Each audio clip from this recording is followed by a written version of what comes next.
go to the window, open it, and stick your head out and yell, I'm as mad as hell, and I'm not going to take this anymore. I don't want to abolish government. I simply want to reduce it to the size where I can drag it into the bathroom and drown in the bathtub. You bet I cut the taxes at the top. How dare you? How dare you? Go ahead, make my day. The Rick Smith Show starts now.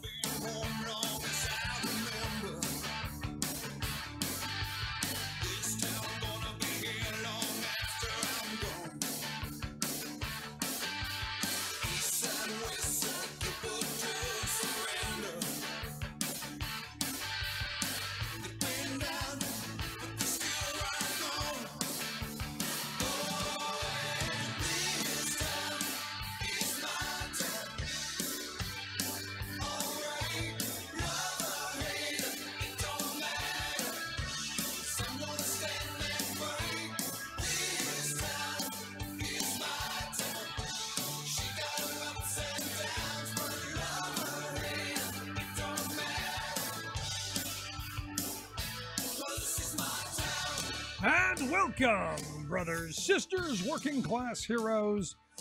This is the Rick Smith Show. Thanks so much for being here today on the big program. Lots to get to.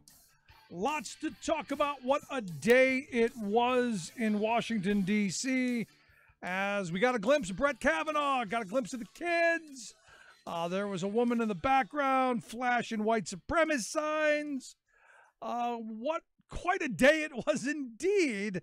Also, the Bob Woodward book. Lots of interesting little quotes coming out about the Donald and the administration and all the disgruntled employees who have left and have badmouthed Donald Trump.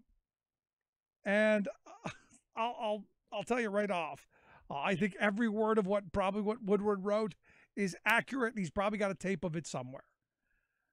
I look at this as, it's amazing how Mattis came out. It's amazing how Dowd came out. It's amazing how all these people are coming out of the woodwork saying, every bit of that is a lie.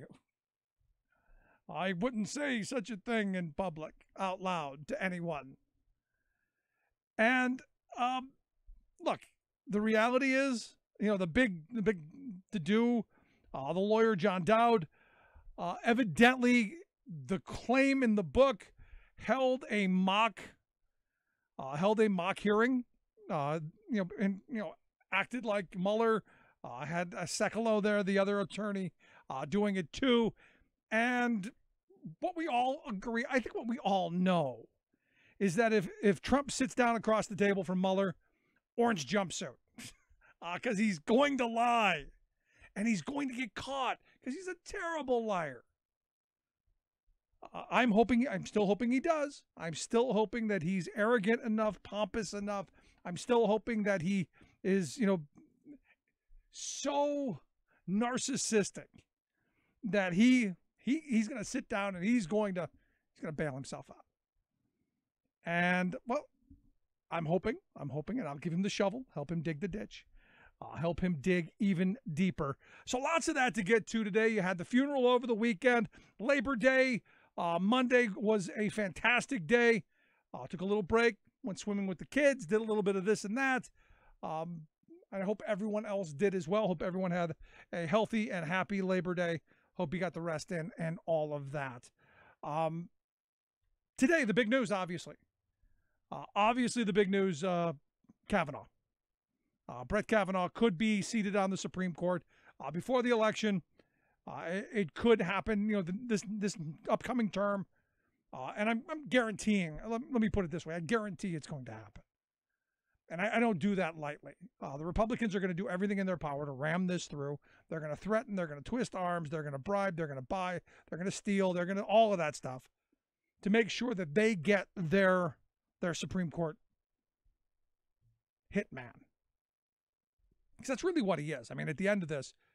He has been groomed from the very beginning to be a Supreme Court justice, to fully ensconce the corporatocracy that we've been moving towards, to move us completely in the fascist direction. And don't get caught up with the whole Nazi and all. Fascism is what it is. It's corporations running our government. This is where we're heading. And he is going to be the guy who delivers the golden ticket. He's going to have the golden vote, and all of the screaming and carrying on, which I'm all in favor of. And good on the Democrats today for showing a little bit of a spine. Very happy about that. That could be very helpful come November, because ultimately what has to happen, ultimately everything that we're seeing playing out in front of us, ultimately all of these shenanigans have to turn into electoral victories in November. If the Democrats don't sweep the House and pick up a Senate seat to make it, well, less assured. I'm not saying taking it over, but I'm saying at least maybe another seat. Hold on to what they got, maybe another. It's going to be a long road if they don't. It's going to be a long 2 years, because I think the energy drops, the energy dies off, and what we have is, well, steamroller. We will be steamrolled until 2020, and this is why everyone I talk to says this is the most important election of our lifetime. This is it. And what you're seeing right in front of us, this is the direction that they want to take us. Kavanaugh is the embodiment of all of the horrible that the right wing has been dreaming of bringing us for the last 50 years. All of the corporate rule, all of the attacks on social, on cultural things, all of the attacks on workers' rights, gay rights, consumer rights. You go down the list, women's rights, go down the list. Kavanaugh is their guy. Hand chosen by the Federalist Society. Hand chosen to be that vote that's going to give. And I love the whole, and I cannot believe, and I don't want to believe, Lisa Murkowski, the senator from Alaska, and Susan Collins, the senator from Maine. I don't want to believe that they're naive or stupid or gullible or any of those. I don't want to believe that. But if you buy the whole decided law argument, if you buy the John Roberts, I'm going to be an umpire calling balls and strikes argument, you got to pull George Bush out with the fool me once thing. Because Susan, Lisa, you've been fooled and fooled and fooled again and again and again. So the question then becomes, are you really fooled? Is this a moment of being gullible and stupid and, oh, I believed him, or is this just a matter of you're just lackeys? You're just following along, just doing what you're told, and no real spine. I mean, I really thought Susan Collins would draw the line on Roe. I really thought that she would look at Kavanaugh and go, you know what, I just can't do it. But she's going to vote for him. And so will a couple of Democrats. And that's the frustrating part of this. Now, the whole thing today, I love the passion. I love the protests. I even love the Handmaid's Tale people dressed up and performing. I love the fact that I think 70 people were arrested. There should have been 170. Should have been 700. Jam up the courts. Because at some point, this is where we're going to end up. Because the resistance is going to have to figure out, where do you take this next? Once Kavanaugh is on the court, and if you don't pick up enough seats to control the House and the committees and have subpoena power, where do you go from there? This is why, again, voting's so important. Why it's so important that you get your friends, your neighbors, your coworkers out to vote. Simple stuff. Now, interesting. Someone sent me a Trump email today, and it was cute. You got to give Trump credit. I give Trump credit in that he is the ultimate pitchman. He will find a way to what's the right way of putting it? Getting money out of your pocket. He's going to find a way of easing that out of your pocket. Well, today they sent out an email saying that the Democrat resistance mob hijacked the Supreme Court confirmation process today. They screamed, they interrupted, they were nasty. All in front of Judge Kavanaugh's kids, who were there to proudly watch their father's historic Supreme Court hearing begin. It was a disgrace. Send us money. Seriously, that was it. Send us money. We want money. Send us money. So they figured out how to use this as a way to raise funds to, well, attack more Democrats. And I just had this conversation today with a guy who is a big Trump supporter and is clueless, completely clueless of the idea that the damage this Supreme Court is going to do. And the kind of corporate rule that's coming, the kind of inability of government to regulate, the kind of a world that we're going back to, really. And, I started talking about some of the Supreme Court cases that have already been decided and how Kavanaugh's right in line with all of these. The one that caught his attention was obviously the Epic Systems case, which, without a union contract, every working person in this country is subject to forced arbitration. That's going to happen. I mean, it was a couple of percent like 20 years ago. It's up over half the workforce now. And within 10 years, I guarantee it's going to be all of the non-union workforce.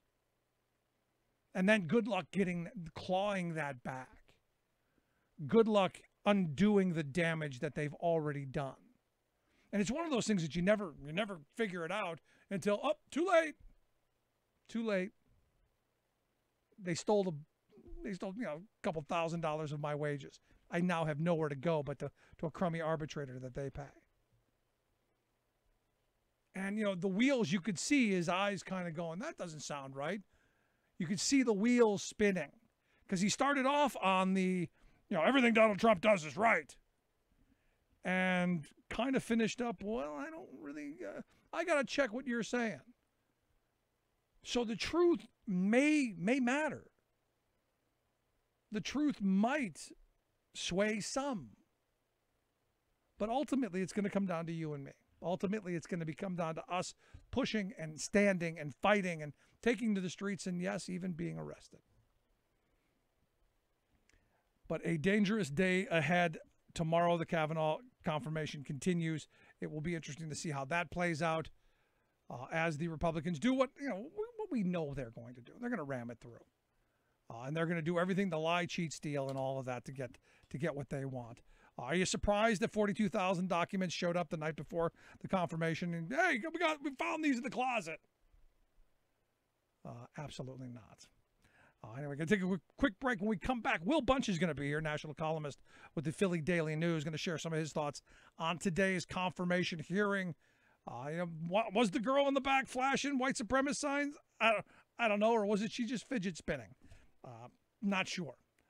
But we'll get some of his thoughts on that. Quick break. Right back. Stick around.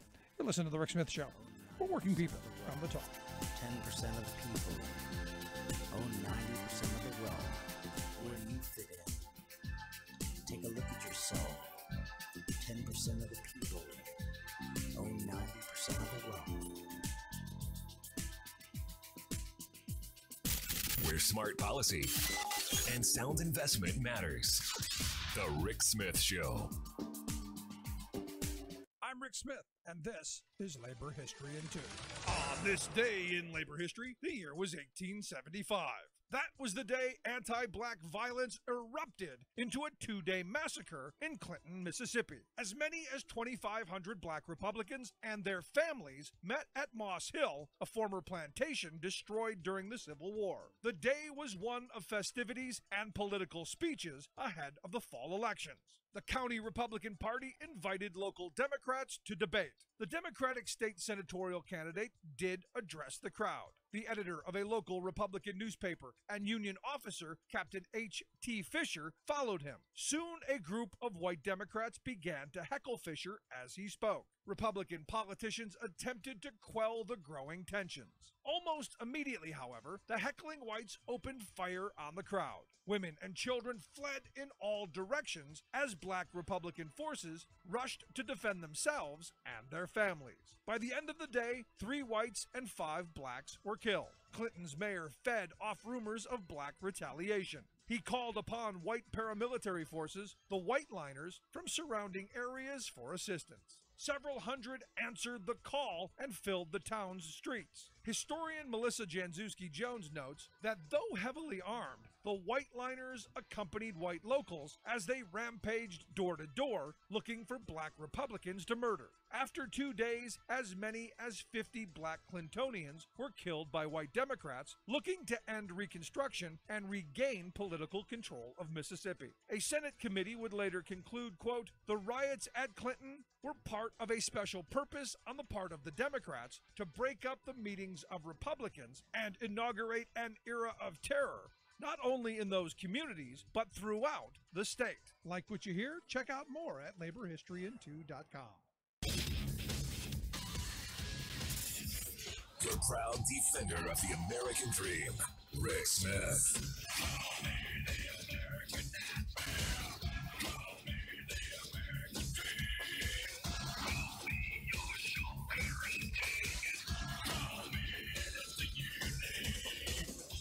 Welcome back to the Rick Smith Show. Check out the website, thericksmithshow.com. Questions, comments, something on your mind, you can email me, Rick, at thericksmithshow.com. Working on getting Will Bunch on the line. He's got a good piece out on the confirmation today, where he said, look, the reality is Kavanaugh's unpopular. And, the fact that he's unpopular, and it just isn't that he's just a bad choice. He's a really bad choice. As Will put it, an epically bad choice for Supreme Court. And he said the rush to ram through the Senate, the excessive secrecy, is the culmination of a decades-long right-wing coup to thwart democratic rule in America. Again, nothing new. We've talked about this before, but this has always been their play. This has been the ploy. This is what they've been working on for really a very long time. You go back to, and I play the clip every now and again of Paul Weyrich speaking to like 20,000 Baptist ministers in Dallas back in 1980, where he said, how many people want everyone to vote? And he says, look, I don't want everybody to vote. Our leverage goes up as the voting populace goes down. As we get our people to the polls and we suppress their people, we win. And that's the only way they win. And they've been working this angle for a very long time. They understand that legislatively, they can't get through legislatively all of the backwards nonsense that they keep trying to push down our throats. They know legislatively not going to fly. So they know they have to do it through the judiciary. And what I love is, and I've been saying this for years, Mike Huckabee and all of the religious zealot crusaders who've been screaming activist judges. It's one of those things where my mother said when you point your finger, you got 3 more pointing back at you. They've got like 100 pointing back, because it's exactly what they do. They telegraph everything that they're going to do, because they accuse the other side of it. They accuse the other side of, well, you're trying to pack the courts with activist judges, because that's what's on their mind. That's what they're trying to do. Now, sadly, the Democrats have not played the good long game. They really haven't. They've built no infrastructure. They have very, very little in the way of think tanks and activist groups that they interact with. They have almost nothing. And, doing this program, as I've been doing for 13 years now, we started this on Labor Day of 2005 with the idea that, we need to add a little bit of balance, just a little tiny bit of balance to the radio airwaves, because guess what? The democratic message, the sane message, rational thought, what made this country great was being just eviscerated by these screaming nitwits without really a brain cell who get their work handed to them, who all they want to do is, all they can do is smaller government, less taxes, without really understanding what exactly they're advocating for. Some of them do, a handful understand it, but the majority of them don't. And what the right has done really, really masterfully is they have built an incredible infrastructure. They have a massive echo chamber. It's not just that they've got Limbaugh and Hannity, and they used to have Beck. It's not just that they've got those national figures. It's not just that they've got Fox News. It's that in every single community in this country, there's a Baby Rush. There's a mini Hannity, if you can get any smaller than Hannity. There's one of these local guys who everyone looks to. He goes to all the local functions and they put him up on a little stage, and here's our little guy. Here's our big fish in the little pond. And they promote them and they move them along and they build them and I'm fortunate in that I've been able to do this full time for a while, and that I get to go to some of the radio functions. For instance, there are organizations who have radio rows all the time. You can go to DC, at least once a month for some kind of a radio row on an issue that the right is pushing. And it's always been incredible to me when you go to these places where there are so few voices of sanity. I'm not even saying left voices. I'm not even saying, pro-worker voices. I'm not even saying pro-women or pro-consumer voices. I'm just talking about so few sane voices. When I went to the RNC convention, there were only 2 programs. There was me and there were the Young Turks. That was it. Everything else was crazy right wing. Oh my God, crazy right wing. And holy steaming pile. Because that's how extreme they have gotten. And well funded. And the more I look at this and the more I attempt to explain just how bad Democrats are getting their hats handed to them, just how bad they're getting their butts kicked by not having any type of infrastructure whatsoever. No message machines, none of that stuff. It's often really interesting to me because I guess I'm fairly fortunate in that I'm on a lot of the right wing. I'm on a lot of the right wing email lists. So the right wing does this beautifully, and I struggle to get guests every day. I mean, it's a constant, it's a fight. I'm constantly reaching out to people, and I'm constantly going back and forth and saying, hey, come on, let's talk about this, that, or the other thing. If I were a right winger, I would do nothing. I'm already on enough of their email lists to book me for 6 months into the future on any topic I want. And what they do is they hand out nice little talking points. So I know what they're going to talk about. They hand out nice little questions so that the guest knows what they can talk about. It's really this amazing kind of political theater. It's this kabuki theater that, we just, it looks spontaneous. It looks like, oh, well, they didn't plan that out. But man, the planning, the plotting, the scheming. And what's frustrating is the left doesn't understand it. The left understands silo thinking. We have our group. We have our little coffee clutch. And look, I mean, and it's not just the left, it's the Democratic Party as a whole. What the right understands is empire. They understand empire really well. They understand how they're going to rule not just the federal government, but state and local governments. They're well funded. Business interests fund them heavily. And yet, not so much on the other side. And it's kind of frustrating. And it's kind of angering. Because from that standpoint, they're kicking our behinds. So you look at this justice, the Supreme Court justice thing. Do you remember back when Alito was going through the confirmation process? They had this thing called Justice Sunday.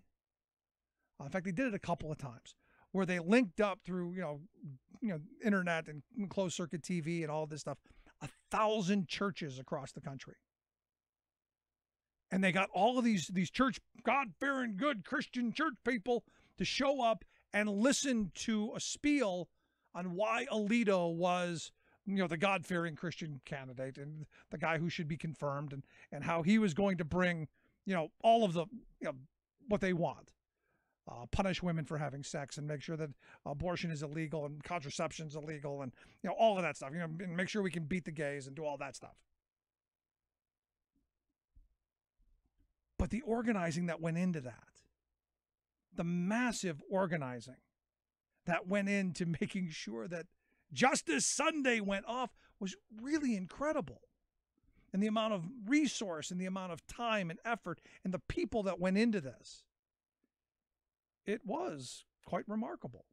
And you have to give credit where credit is due, because their leaders had the vision to say, you know what, we're willing to lose an election here or there for purity. We're willing to lose an election here or there so that we take a beating, so that our base feels demoralized and beaten down and attacked, so that they get angry. I wonder what that's going to take on the other side, because if you look at what happened during the Obama years, and I remember there were a couple of groups out there, like Why Courts Matter, who are trying to educate people on what the Republicans were doing during the Obama years, and blocking federal appointments to various levels of the judiciary. You knew that they were waiting, hoping for that moment, much like they did to Bill Clinton at the end of his term.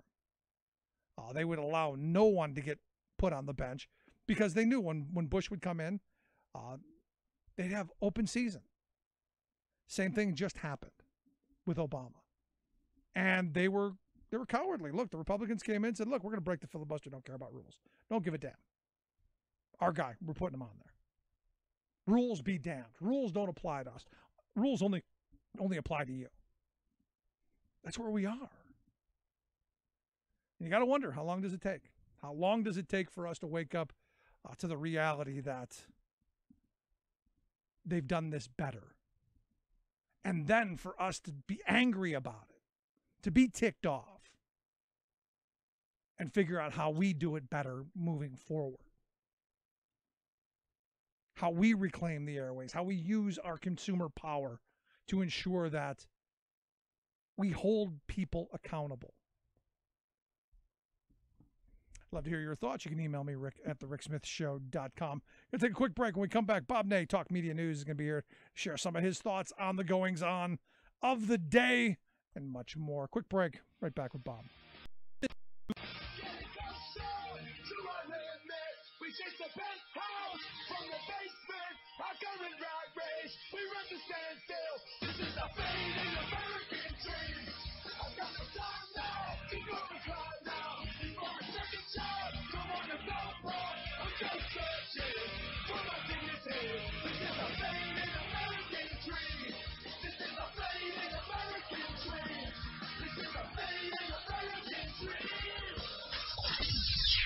You're listening to The Rick Smith Show. I'm Rick Smith, and this is Labor History in 2. On this day in labor history, the year was 1949. That was the day known in New York as the Peekskill Riots. Internationally renowned African-American singer Paul Robeson was scheduled to give an open-air concert. He was known for his deep, moving voice, singing iconic songs like Shenandoah and the Ballad of Joe Hill. Robeson was active in the causes of civil and labor rights. In the Cold War hysteria after World War II, Robeson had been labeled a dangerous communist. The New York concert was originally planned to benefit the Civil Rights Congress. The group had been defending the Trenton Six, a group of 6 young black men sentenced to die in New Jersey for allegedly killing a white shopkeeper. The case was rife with legal abuses, but protests over the concert led to its cancellation. It was rescheduled, and the tickets were distributed to trade unionists in New York City. On the day of the concert, 2,500 union members made a human wall around the field to protect against protesters. Protesters gathered, hurling anti-black and anti-Jewish racial epithets. Pete Seeger opened the concert, followed by Robeson. The real trouble came when the concert ended and people tried to leave. The protesters threw rocks at passing cars, while policemen stood by and watched. 145 people were injured. Other concerts were canceled. Paul Robeson would continue to be harassed by the FBI. He was denied a passport due to his stance against anti-black discrimination in the United States and against colonialism in Africa. I dreamed I saw Joe Hill last night, alive as you and me. Labor History in 2 brought to you by the Illinois Labor History Society and The Rick Smith Show. For more information, go to laborhistoryin2.com. I never died, says he. In Salt Lake City, Joe says I am standing by my bed. They framed you on a murder charge, says Joe, but I'm dead. Says Joe, but I'm dead. The copper bosses killed you, Joe. They shot you, Joe, says I. Takes more than guns to kill a man, says Joe. I didn't die, says Joe. I didn't die. And standing there as big as life, and smiling with his eyes, says Joe, what they can never kill, went on to organize, went on to organize. From San Diego up to Maine, in every mine and mill, where workers strike and organize, it's there you'll find your hill. It's there you'll find your hill. I dreamed I saw Joe Hill last night, alive as you and me. Says I, but Joe, you're 10 years dead. I never died, says he. I never died, says he. I never died, says he.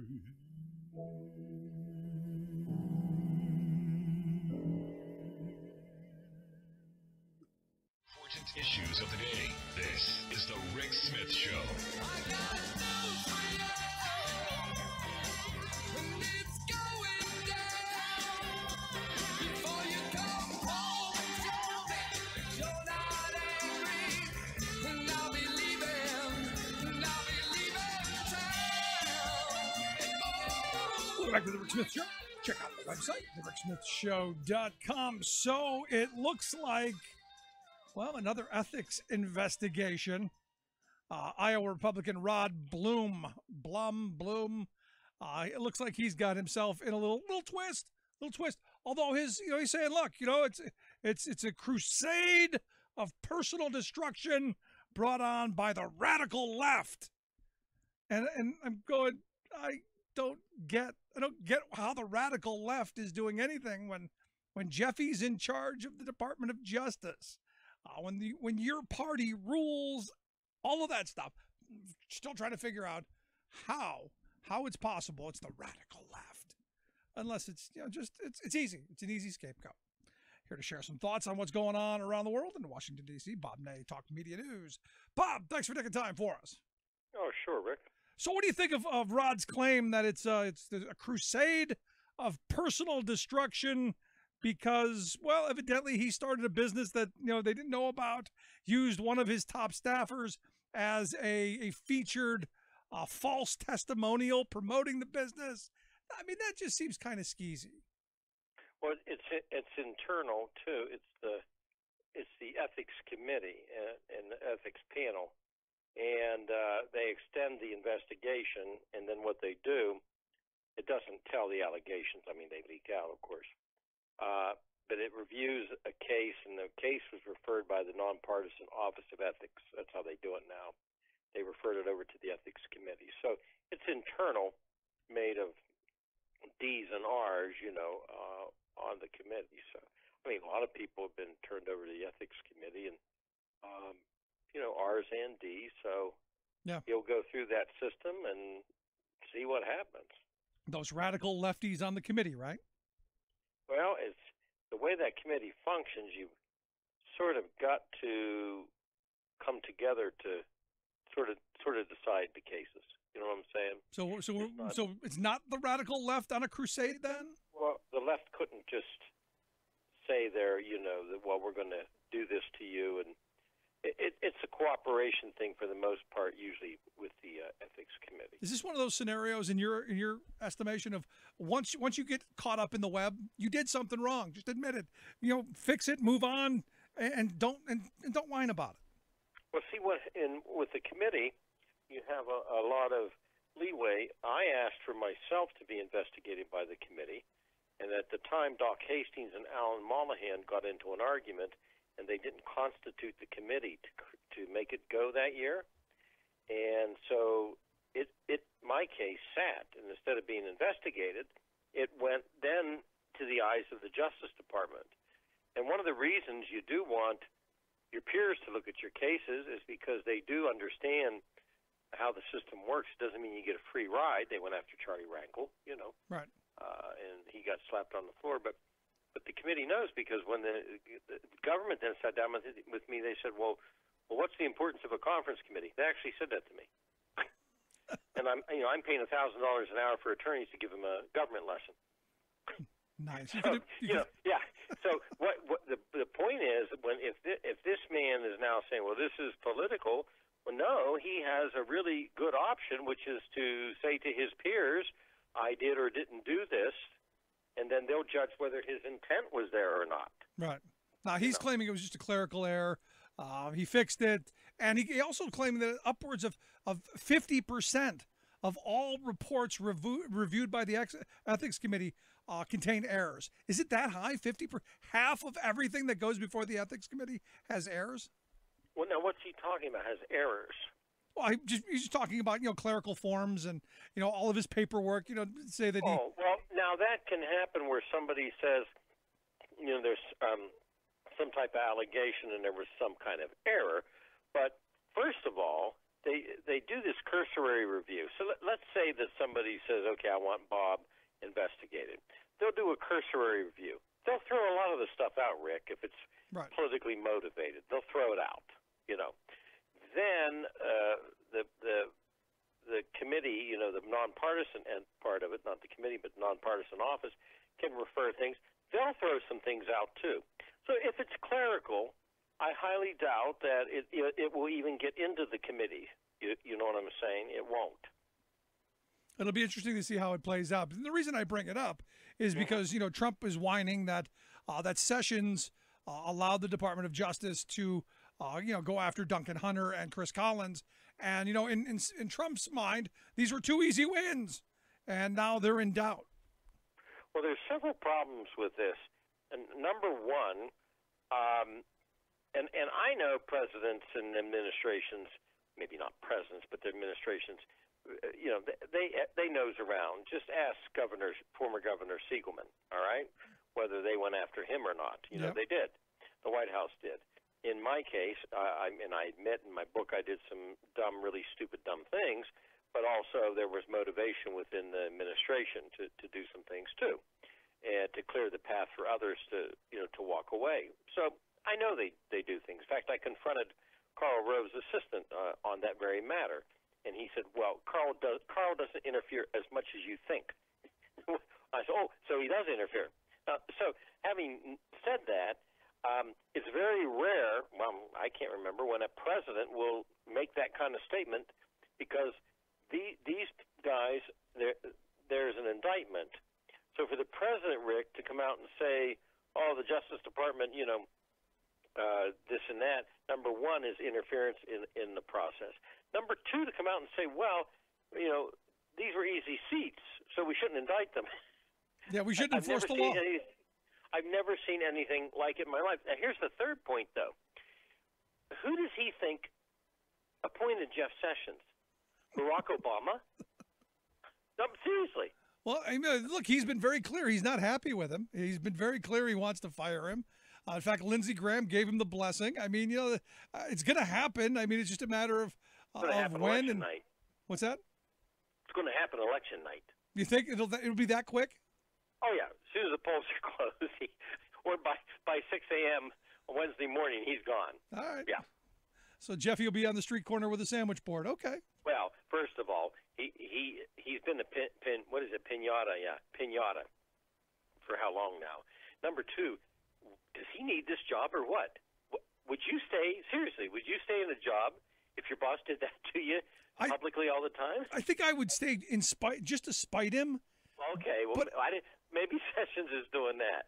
But maybe. I would be much more outward in my attacks back. I mean, in standing up for myself. I just wouldn't, be the whipping boy. I mean, I would. You throw back where you can. Right. Yeah, it's just bizarre. Amazing. Yeah. Very bizarre. Yeah, tons of bizarre. We now find out that John Kyle going to be replacing John McCain as the senator there in Arizona. Did you watch the funeral over the weekend? Yes. Mm-hmm. I did. Yeah, I watched it, and I think that the Kyle move is a very, very good move, because if they had appointed Meghan McCain, or Cindy McCain, there would have been some blowback. If they then there would have been a quote anti-Trump. If they appointed a sitting, active quote Trumpster, then there'd been blowback. He's probably the perfect appointment, and he's not going to. He said he's not going to stay, right? Right. He's just going to fill That's the term. Fascinating. Yeah. Yeah. I mean, he retired in 2013. He was playing golf. This is a safe thing. They avoid a problem of an appointment. Yeah. I mean, that's probably the right choice. Because the last thing I wanted to see is Meghan or Cindy McCain or somebody worse. Mm-hmm. So, yeah, I think Meghan or Cindy McCain would have not been a good choice. Yeah. Any thoughts on the funeral? I mean, I got a bunch of crazy people screaming, whining about how much it cost and how the taxpayers are being hit with foot in the bill, and it's amazing when someone dies how mean-spirited some can be. I didn't get along with John McCain on several fronts, and he didn't get along with me on several fronts. But having said that, I thought it was okay. I mean, it's the rotunda. They choose the D's and the R's choose who's going to be in that rotunda. I know. When I chaired House Administration, I worked with Chris Dodd, my Senate counterpart, a Democratic senator, and we decided Ronald Reagan. By the way, Chris Dodd and I agreed to Ronald Reagan, right? And so we started that process, and John Larson was with me. John, a Democratic House member, was my ranking member. He agreed with. So when we did that, there was a taxpayer's cost. Both parties agreed. So I don't view that as the end of the world thing. No, it just seems to me the guy died. Pay him respect. Move on. Yeah, sure. It's just really just the mean-spiritedness. Well, there's been some viciousness here. I mean, like I said, I didn't get along with him real good, real well. But I've got to tell you, oh my goodness, some of the viciousness that I've seen is just like outrageous. It comes from a lot of the Republican side, by the way. No, I'm sure. No, and I got to wonder how many people showed up just to make sure. Right. That's why I always said if I died in office, they would do. So I told my wife, don't have a funeral for me. I don't want anybody looking down on me, making sure. Nope, no thanks. Just is what it is. Let's move on. The midterms coming up. Reports, coming out. Democrats got a good chance taking the House. Not so good in the Senate. Well, the Senate doesn't look like a good shot now. The Republicans aren't going to pick up a ton of seats. But it just, if I had to bet, I would bet that the Senate's going to remain Republican. But the House is the game. The Senate's not done. You never know. But the House, that's the game in town, right there. Because Steve Stivers, who's from Ohio, a congressman that actually lives not too far his district from my house, basically in a private meeting told everybody, a big group of you are on your own. We've got to salvage what we can. The rest of you, good luck. Wow. Yeah, he did that last week. So is Troy Balderson on that list of what we're going to salvage? Well, he is one of the luckiest people because nothing against Danny O'Connor. I think Danny O'Connor's a nice guy, and I think his commercials came across good and everything. He was the Democratic guy. But look, he wasn't the oh my goodness candidate, and neither was Troy Balderson. Right. But Danny O'Connor was a good candidate. He really was. And Balderson wasn't that good a candidate. And they spent a ton of money, and the president was here, and the vice president, and this one, and that one, and on and on and on. Everything under the sun. And so I argue that race isn't over. No. I mean, I think Balderson loses here in the fall, and one of those seats that should have never been on the chopping block. But hey, we'll see what happens. See what happens with the Trump effect come November, and election night. We'll see how this plays out. And finally, the big story of the day, the Supreme Court confirmation hearing. Thoughts? Anything strike you? Yeah, a few things. Now, I must be the only person on earth that doesn't know. The ladies were dressed. What was that? It's from a Broadway play or something? The Handmaid's Tale. There you go. Okay. I must be the only person on earth that doesn't know that. Anyway, there were some people, they drug an actress out. The Republicans, why they did this is beyond me, but if you're going to dump 40,000 documents, whatever you're going to dump, then decide what you're going to dump, and you dump it a week ahead of time. Let the Democratic side complain. We only have a week. Okay, you have a bunch of staffers go through it, and they can complain. You don't dump it the night before. You dump it the night before you're begging for a problem. Now, I am a bit squeamish about this interrupting each other on the committee. We never used to do that, frankly, no matter how angry we were. So, no, I mean, I'm uncomfortable with the whole move towards incivility. As an entire country, the fact that I chaired the housing subcommittee. Maxine Waters was my ranking member, and at no point in time did I or Maxine disrespect each other, and neither did our staffs. We made our staffs very clear: you will respect the other person's offices, and we did that. And because there were people that wanted to argue all the time about being fair or not, so we didn't have that kind of problem. So it makes me cringe a little bit when they're interrupting each other. They let each other speak, then scream at each other. No, I'm with you on that. I mean, there's got to be some civility. I mean, if it just devolves into next, they're going to be throwing punches at each other. You might as well just. The Republicans made a dumb move. If you're going to dump documents, do it in time. Yeah. And let it go. And dump all of them.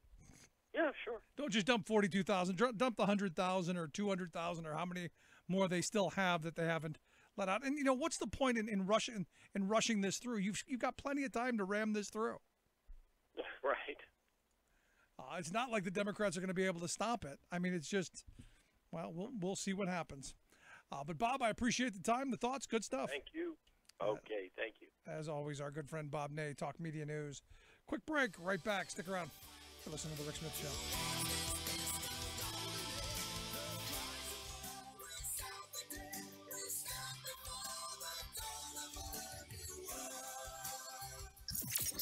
Radio of, for, and by we the working people. The Rick Smith Show. From UN headquarters in New York, I'm Luke Vargas with your World in 2 Minutes.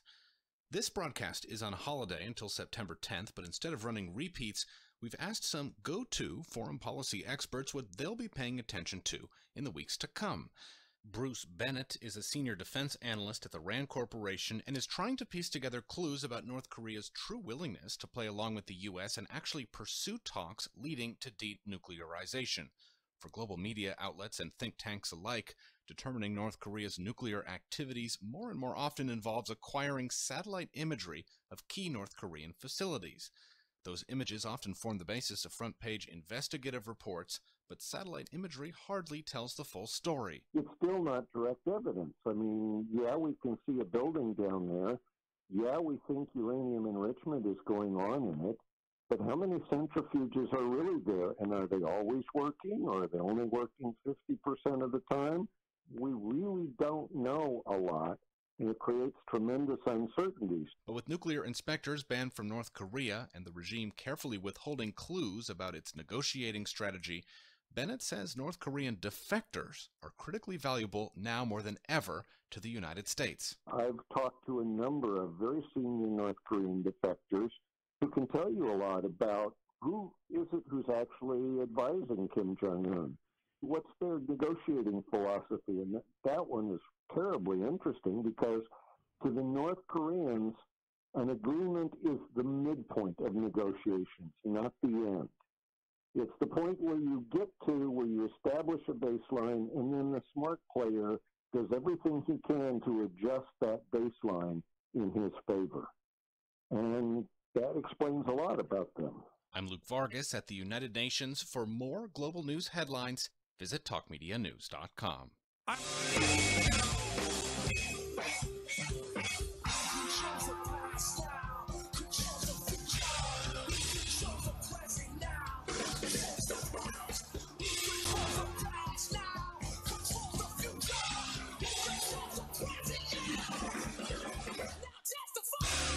So the book, Fear, Trump in the White House, put out by Bob Woodward. Trump pushing back, claims Bob Woodward has a credibility problem. That guy with 2 Pulitzers has got a credibility problem. I would argue the person with the credibility problem is the guy who, according to Bob Woodward, his lawyer, John Dowd, Trump's lawyer, John Dowd, said either do the Mueller discussion or orange jumpsuit. And I'm like I said, I'm hoping for orange jumpsuit. It would match his complexion. It'd be a perfect fit. They also say that in the book that Jeffy Sessions, Trump evidently said, quote, "This guy is mentally retarded. He is this dumb Southerner," which he evidently mocked Sessions in a feigned Southern accent. I was not a big fan of Reince Priebus either, but then again, neither was I. He said that Priebus is like a little rat. He just scurries around, which I'll tell you, I kind of agree with that. So, while they're pushing back, there's some things in here that you go, yeah, it could be. Evidently, John Kelly is quoted as saying that we're in crazy town. Also supposedly called Trump an idiot. I'm sure he's called him much worse. But yeah, I mean, you look at this, and so the question is, how much do you believe of Woodward's book, and how much do you believe of Trump? And this is one of those moments where you go, who do you believe? Do you believe a guy who lies on average about 17 times a day? Do you believe a guy who would lie when the truth would be better, or a Pulitzer Prize winning journalist, not just once but twice? Just kind of throwing that out there. And look, the Dowd thing to me is interesting in that any lawyer worth his salt is going to make sure that they know if their client can can withstand the kind of withering attack that would be coming from Mueller, and if he could hold up under the pressure. And look, anybody who has seen Trump, do a bad press conference knows that he can't. So to me, that's an absolute true. Because if I were his lawyer, I'd be saying, you want to go nowhere near this. Check your ego at the door. You're terrible at that. Now, again, would I like to see him testify? Oh, certainly. And I'd love to see that on pay-per-view. I think we could solve a good portion of our national debt. We wouldn't have to cheat federal workers out of pay raises that I think the last pay raise they got was 2011. This came up over the weekend. And hey, a really great, nice job, Don, to, stop the federal pay raise the weekend before Labor Day. Shows a lot of class there, brother. Again, I love the rationale. We've given away all the money to the very rich people, huge tax breaks for corporations. We need to somehow get our financial house in order. And the best way to do that is screw those federal workers who haven't seen a raise in the last 7-8 years. So that's the path that he chose.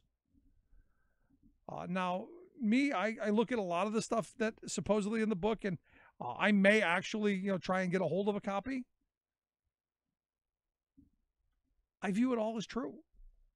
And it's not because, I don't like Donald Trump. I don't. But it's I don't trust him. And I don't believe he's capable of actually telling the truth. I don't believe he's actually capable of sitting down and knowing what the truth is. And this could be, as we've had numerous conversations with our friend Propane Jane, the psychiatrist, this could be, dementia. This could be, some type of mental dysfunction. It could be a lot of that, or it could be he's just an a-hole. I mean, it could be. I mean, he's just a narcissist and he's used to getting his way. Could be that as well. Now, what I do find interesting is the story did come out today that the Access Hollywood tapes. You remember the Access Hollywood tapes? Grab her by the you-know-what? Evidently, the story goes along the lines of that Trump had already had a legal team in place to go after and sue NBC for allowing the tapes to get out. Now, I don't know who leaked the tapes. I don't know how they got out. But it is kind of interesting that Trump was ready to sue the day after the election. But like he said, only one problem. I won. It's kind of like sour grapes then. But he's claiming that the recording was done surreptitiously. It was done illegally. It was done in secret in the trailer. He didn't know that he was wearing the wire. He didn't know that he was mic'd. And it's one of those things where, every person who's ever been around a microphone knows that if there's a microphone in the room, assume it's hot. Assume that someone's recording. Just kind of that little bit of advice. Just a little bit. Maybe he takes it, maybe he doesn't. But evidently he told the Daily Caller that what NBC did was illegal and that he was going to sue, and that there were questions about what was on the tapes. And I'm going, no, there were no questions. It was your voice. We heard you. You were very clear. You were very, very assured of yourself. I mean, it sounded clear. I don't know what questions could be. Maybe the mental part on your end. And what I find interesting today is while all of these comments have come out, that attributed to Mattis and attributed to Kelly and attributed to Dowd and attributed to all of these people that, they said it. They've all flatly denied. No, never happened. It's all a lie. It's all fabrication. None of it's true. And I go, let me be the one to call BS. BS. I'd love to hear your thoughts. You can email me, rick@thericksmithshow.com. Share some of your thoughts on, do you buy it? Do you not? Love to hear it. rick@thericksmithshow.com. Quick break. Right back with hour 2. Stick around. You're listening to The Rick Smith Show.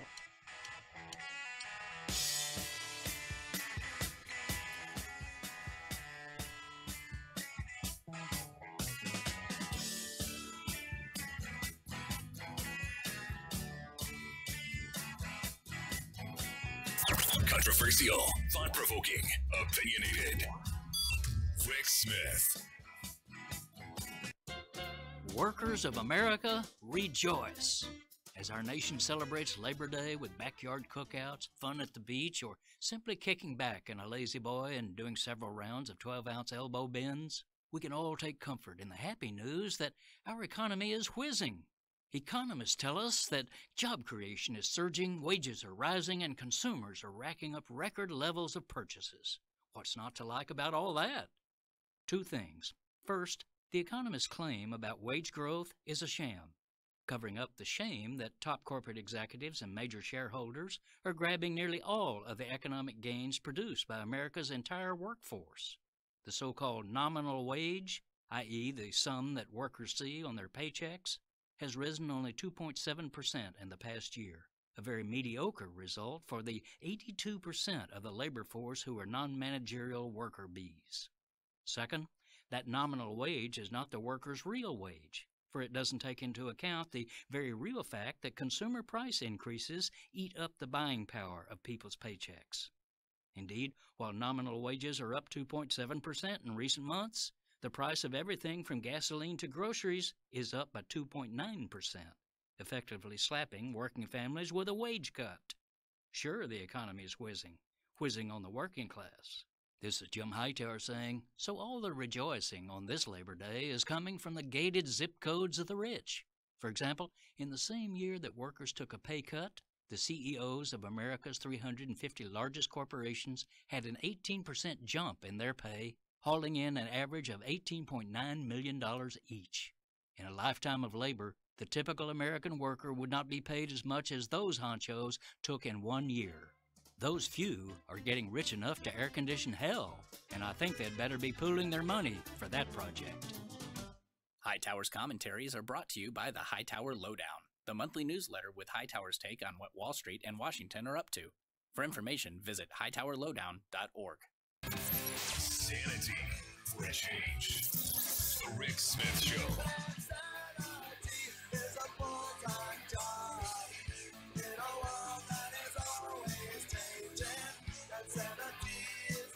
So evidently the Capitol Police arrested, I'm guessing 70's the number that they're reporting first day of the confirmation of Brett Kavanaugh. And look, I'll be honest with you, I was hoping for more. A couple hundred. I mean, at some point you've got to you got to put it all on the line. And this is, in my view, that moment. Now, most of the people who were arrested evidently were representing the Women's March and the group Popular Democracy Action. It will be interesting to see how tomorrow plays itself out. But today, tons of fireworks. Actually, Democrats with a spine. Nice to see. But here to share some thoughts on today's whatever that was. I've asked Marge Baker to come talk with us. She's Executive Vice President of People for the American Way. Marge, thanks for taking time for us. Hey, thanks for having me. So what'd you get out of today's Dog and Pony show? Well, you know, it was, I'm not sure Dog and Pony show is the way I would say it.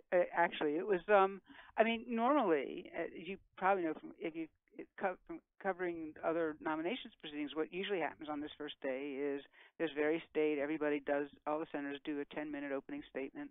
The nominee gets introduced and makes a statement, and that's it.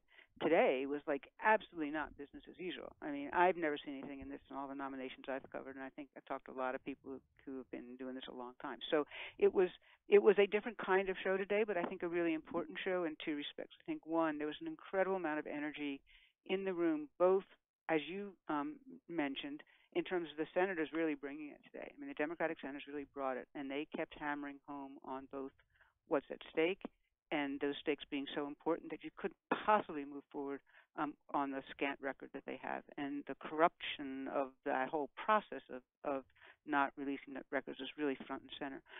And then the energy of in the room in terms of the protesters, and there were actions going on not just in the room. I understand there are actions going on other places within the Senate complex. So you could just you could feel it in the room. This was different. This was different. This was take notice. This is not going to be business as usual. And we'll see what happens tomorrow. But senators at least were signaling that they've got some clear ideas of lines of questioning, and they're not going to they're not going to let up.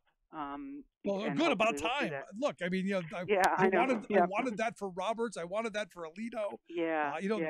About time. Good. I'm glad they grew a spine. Yeah, no, I think that's right. You saw a different, and they were working in concert. They were reinforcing one another, and they were, it was good to see. As someone who would have liked to see more of this for a long time, it was very good. Yeah, but here again, my fear is a little too late because they don't have the votes. I don't know if it's Lisa Murkowski and Susan Collins are just naive or gullible or just plain stupid or in on the whole gig from the start. But I don't know how you look at Kavanaugh and go, well, he told us he's going to be like John Roberts, an umpire, and decided law. Right. No, and they're using that same. Kavanaugh was using that same line today. In fact, he talked about, he actually used umpire, and they were sort of snickering in the room. It's sort of like, oh my God, I can't believe he's going there.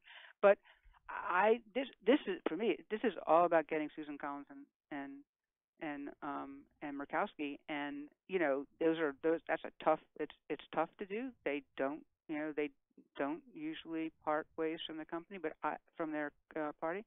But I don't know how you be pro-choice and pro-ACA and vote for somebody like Kavanaugh. Yeah, but I thought you had it right the first time. It's pro-company. Yes. I did. That was not an accident. Exactly. That's exactly. I mean, and Kavanaugh is there. I mean, Kavanaugh is Mr. Business, right? I mean, that's all of his whole record in front of the D.C. Circuit, and the writings absolutely reflect favoritism to businesses over consumers, over workers, over clean energy, clean environment. I mean, everything. No, earlier I used the F word, and got a couple of emails from people. Oh, you shouldn't use the F word. Fascism, not the other one. But because look, my fear is we continue to head down this very pro-corporate, anti-worker, anti-woman, anti-consumer, anti-sanity kind of agenda. Right. As this guy has a record for. Right. The other thing that was really took front and center. I wasn't surprised, but it was welcome to see, and this is something where potentially you get somebody with some modicum of desire to protect our Constitution, was the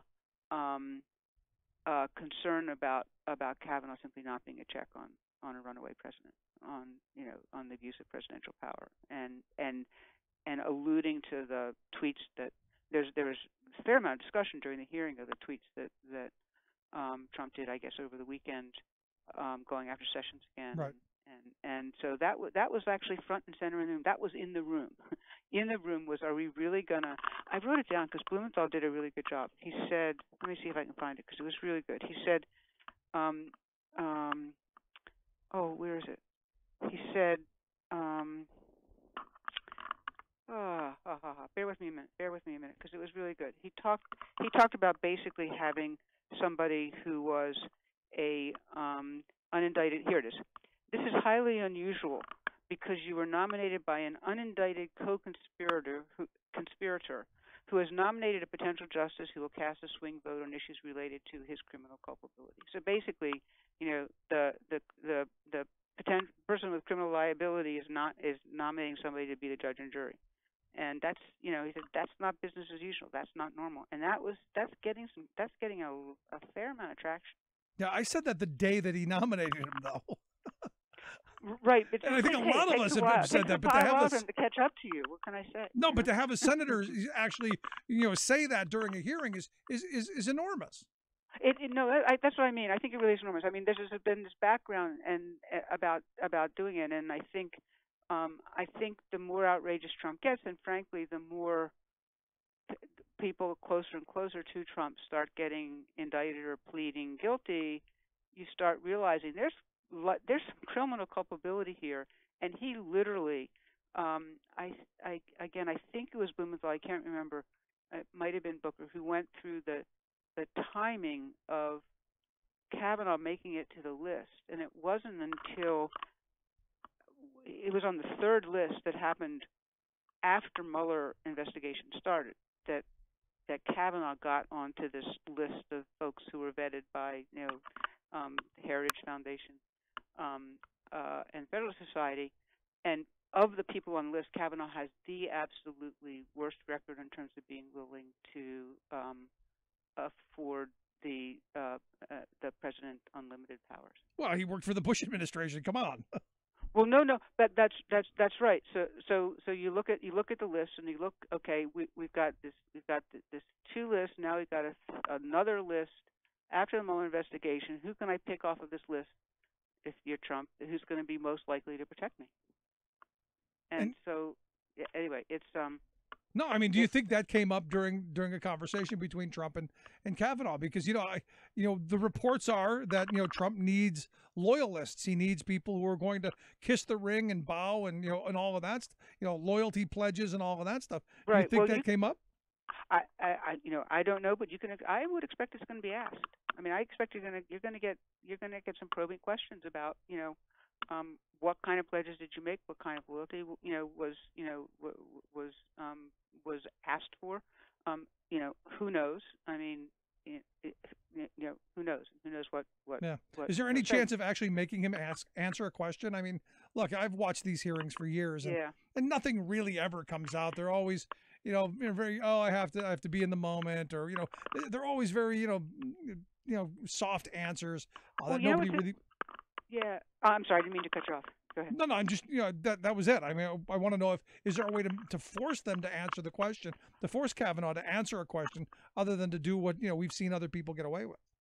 Well, that's a good question. I think there's 2 things. One is literally whether there's anything you can do. Whether the senators are pretty good today about sort of making motions. And of course Grassley had to gavel him down, but he didn't really have the rules on his side. He was just gaveling it down because he had the gavel.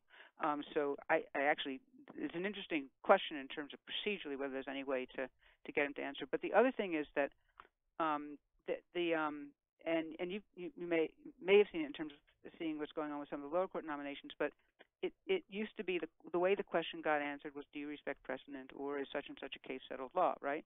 And and they say yes, it's settled law, because everything obviously it's settled until you unsettle it when you get on the Supreme Court. Right. So now in the context of lower court nominations hearings, the senators are asking whether or not a case was correctly decided, which is why you get into trouble, because you've got lower court nominees who won't admit that Brown versus Board of Education was correctly decided. That's a harder answer to skate around, right? You can say it's settled law, but if he says it's settled law, they're not going to accept that. They're going to say, yeah, that's not what I'm asking you. And we'll see what happens. And then, at some point, when you're in the minority, your tools are limited, and it's almost like it's not about getting him to answer the question. It's about going to Susan Collins, and does that give you confidence? He danced around every which way about whether or not Roe v. Wade was correctly decided. How can you possibly take what he said and consider yourself pro-choice and vote for him? So in your mind, all roads lead to Susan Collins and all roads and lead to Susan and Murkowski, right? I mean that we've known that for a long time, and it's always been the case. And frankly, what goes on in the hearings is important in terms of. I think today the Republicans looked shameless. They looked awful, and they should have been ashamed. And Grassley was back on his heels. He didn't know what was going on and what to do about it. And they had no defense on the records other than to say, you can't have them because I say you can't have them. And look, it's my belief that you said they're shameless. Well, good, and we've known that from the beginning. I know.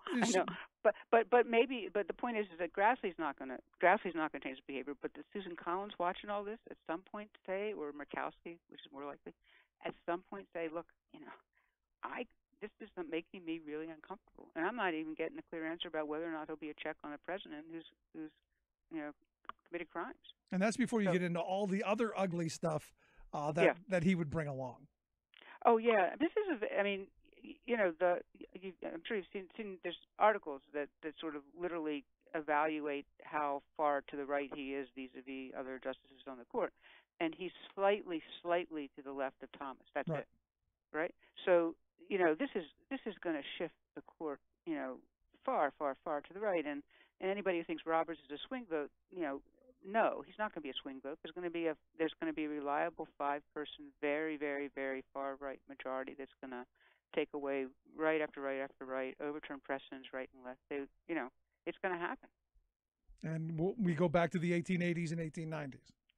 Yeah, and we go back to and the thing, but what I was really appreciative of today enormously, and it was the protesters who did it almost more than anybody, is they were keeping people's eye on the prize, which is the harm, right?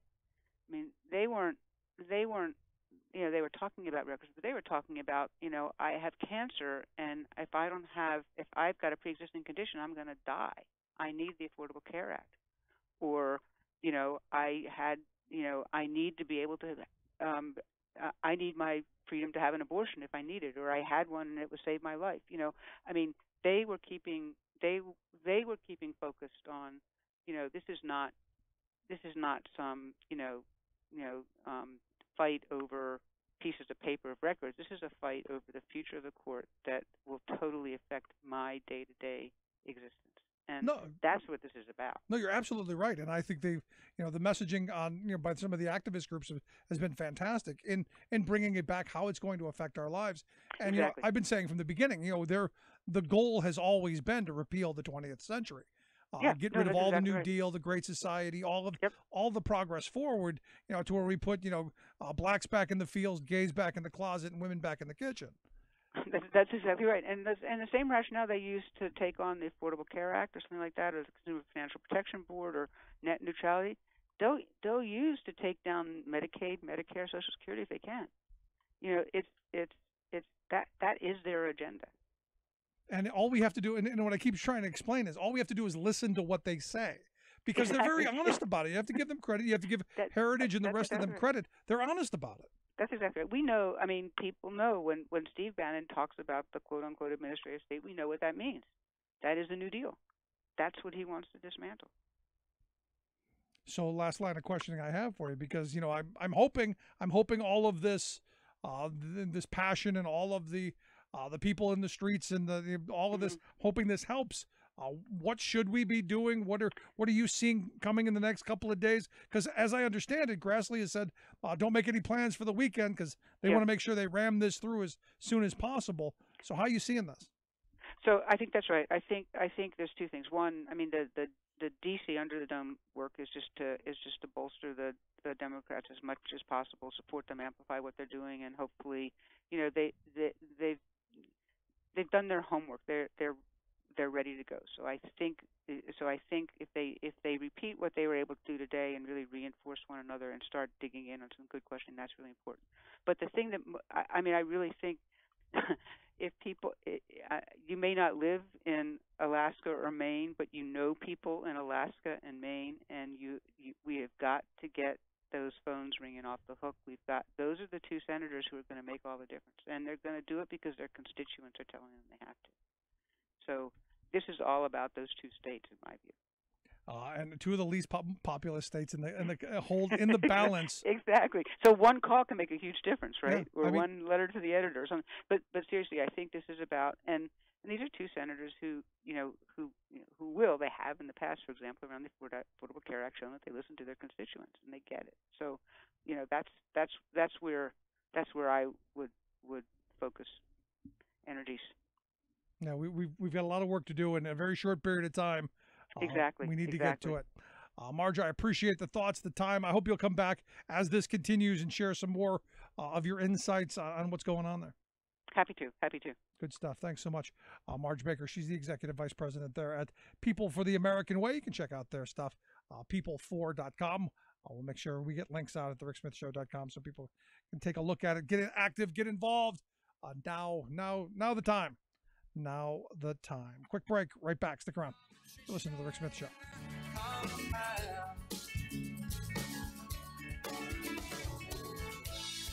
This is why we fight, why we lie awake.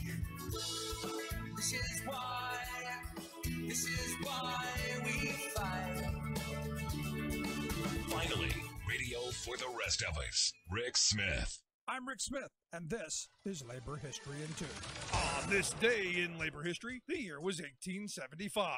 That was the day anti-black violence erupted into a two-day massacre in Clinton, Mississippi. As many as 2,500 black Republicans and their families met at Moss Hill, a former plantation destroyed during the Civil War. The day was one of festivities and political speeches ahead of the fall elections. The county Republican Party invited local Democrats to debate. The Democratic state senatorial candidate did address the crowd. The editor of a local Republican newspaper and Union officer, Captain H.T. Fisher, followed him. Soon a group of white Democrats began to heckle Fisher as he spoke. Republican politicians attempted to quell the growing tensions. Almost immediately, however, the heckling whites opened fire on the crowd. Women and children fled in all directions as black Republican forces rushed to defend themselves and their families. By the end of the day, 3 whites and 5 blacks were killed. Clinton's mayor fed off rumors of black retaliation.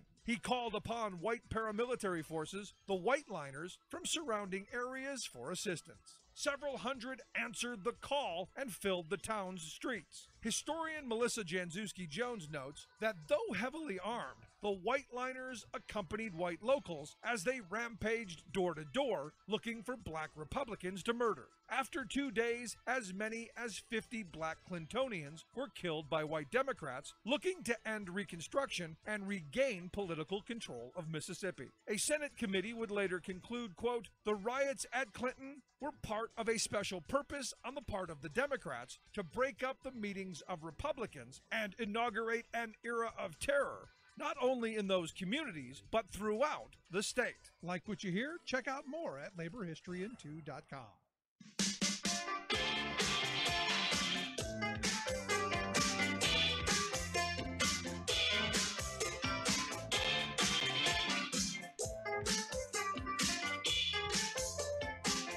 So Lou Dobbs.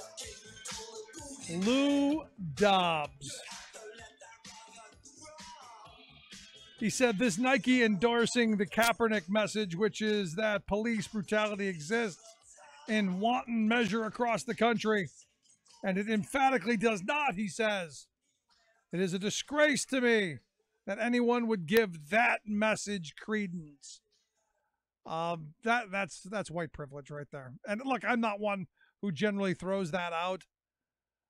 In fact, when someone tweeted out the other night that they were boycotting Nike, I've been boycotting Nike for 20 years. Boycotting Nike is nothing new to me. But I boycott them because of their horrible labor abuses, how they treat their workers internationally, and the fact that they've never made a shoe in the U.S., and that they exploit, they cheat, they lie, they steal, they do all of those things just to get people to buy their shoes. And they promote a brand that, like it or not, you get poor kids killing each other over. Because they all want to be like Mike or like Paul or like Ringo or whoever. Because everybody's got a shoe now. And it's a massive industry. So when I said, look, I don't get involved in that.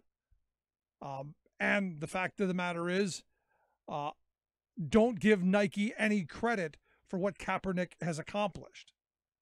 They only see it as a way to sell more shoes. They see their bean counters, their number crunchers have looked at this and go, hey, we can use social justice to sell more shoes. That's what it's about for them. Now, do I blame Kaepernick? Absolutely not. I don't blame him at all. It's a way to elevate his message and to get a paycheck, which he needs. And I hope he takes their money, and I hope he uses it to forward his message and his work. I'm all in favor of that. But I took a brutal beating from people over the idea that, sorry, Nike is not a benevolent corporation. Don't give them the accolades. Don't give them the credit for doing the right thing. All they did was say, well, you know what? We can cash in on this. Because I don't buy for a second that they're behind the push for social justice. I don't buy it for a second. Sorry. I've seen their labor abuses. I've seen what they've done to people across the world. I do find it quite humorous, though. Watching all of these people burning their shoes because they're boycotting. No, you're not boycotting. You've bought the product. Boycotting is not buying the product. You're simply tearing up stuff that you already bought, which good on you. Good on you. It's gonna maybe help the economy because now you're going to need a new pair of shoes or socks or underwear or whatever the hell else you bought. But my kids know that little swoosh, nothing. I buy nothing with that on it. And immediately I get the corporate lefties going, well, no one benefits from their supply chain. They're the evil empire in my view. And I will never buy a product of theirs until they make it in the U.S. with good, decent wages, sustainable work environments for people who here. And I know, you're evil man, Rick. White privilege. No, I've never said a bad word about Colin Kaepernick. In fact, I give him credit for what he's accomplished. It took tons of courage. It took tons of courage to do what he has accomplished. I'm just not a fan of Nike. So what I found interesting is, a bunch of people, tweeting at me and direct messaging me and, unfollowing. And it's good, because if you're one of those people that something I said that I've taken a position, I'm not going to unfollow, go. You should go quickly because we need to get rid of people like you. But at the end of it, we cannot, I'm sorry, I'm not jumping on the let's just do it bandwagon. I'm not. But I will stand with Kaepernick, and I hope he uses this platform. And I hope it drives the right wing just absolutely bonkers. And I hope they all burn their Nikes and their long underwear and their T-shirts. I hope they burn it all. And, today the email box full of right-wing groups, attacking him for having the audacity to say that, you know what? People that look like him are treated poorly in this country by police. And they are. And always have been. Look, I grew up in a housing project on the west side of Cleveland. I was one of the few white kids in the neighborhood. And police even treated me and friends differently. I'm able to say that. I was cognizant of that as a small child. The amazing thing to me is that it has taken this long. And maybe it's now because everyone has a video recorder in their pocket with their cell phone that we're now seeing these horrible atrocities. But for someone like Lou Dobbs to say that it doesn't exist, it's either he has his head in the sand or he's a liar.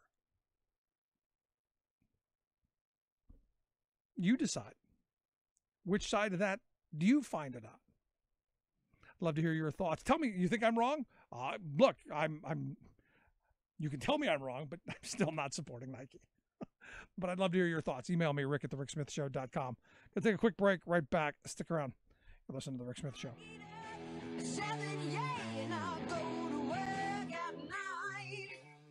I got no time for living, yes, I'm working all the time. It seems to me I could live my life a lot better than I think I am.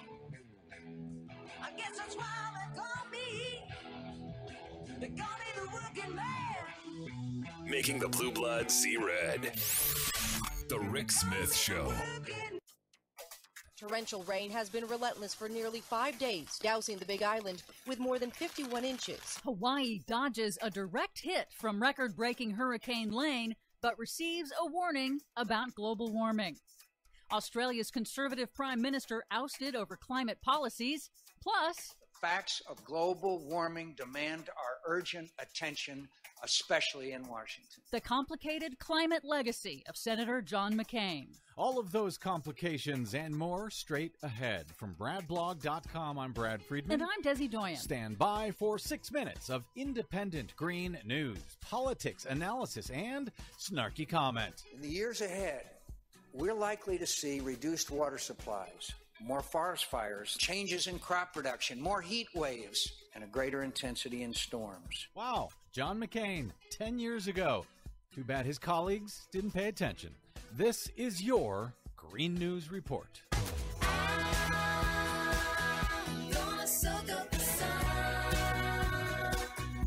Okay, Desi Doyen, I think we have good news, sort of, concerning Hurricane Lane and Hawaii. Well, it's good news and maybe a little bad news as well. Hawaii did dodge a direct hit over the weekend from now Tropical Storm Lane, which is now tracking back out to sea after skirting the islands and dumping historic levels of rain that triggered widespread flooding across the island chain. Many high water rescues, but thankfully no reported deaths. Lane delivered more than 51 inches of rain. That is more than 4 feet, catapulting it into the record books as the third highest rainfall total for a tropical storm or hurricane in the United States since record keeping began nearly 70 years ago. Wow. And it hit 1 year to the day after Hurricane Harvey broke the all-time high rainfall record for the U.S. Well, the hits keep on coming.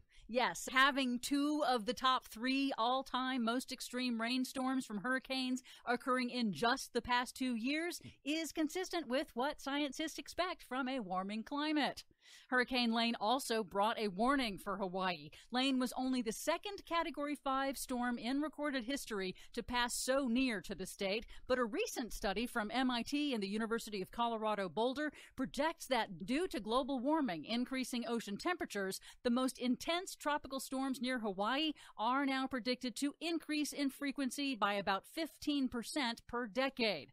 But the researchers also said, quote, "We can cut that increase roughly in half by reducing our fossil fuel emissions." But as long as we don't reduce our fossil fuel emissions, the oceans will continue to warm, these storms will continue to get more frequent, and, most notably, more intense. Indeed they will.